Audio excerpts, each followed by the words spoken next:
ब्रिटनचे नवे पंतप्रधान झालेले आहेत स्टॉर्मर आणि ऋषी सुनक यांच्या पक्षाचा दारुण पराभव झालेला आहे. भारतीय वंशाचे ऋषी सुनक ज्यावेळी ब्रिटनचे पंतप्रधान झाले तेव्हा भारतीयांनी त्यांचं मोठं कौतुक केलं होतं, कारण ते सुधा मूर्ती यांचे जावई सुद्धा आहे.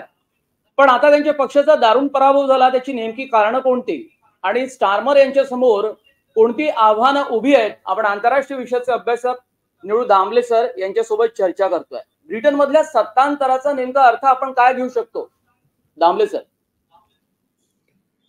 एक पहिला अर्थ सरळ असा की सत्ताधारी पक्षाला आलेलं अपयश.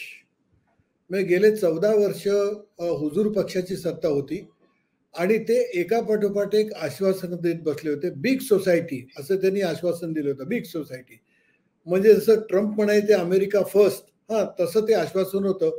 प्रत्यक्षामध्ये घडलं काय नाही. लोकांचे हाल खूप होत गेले.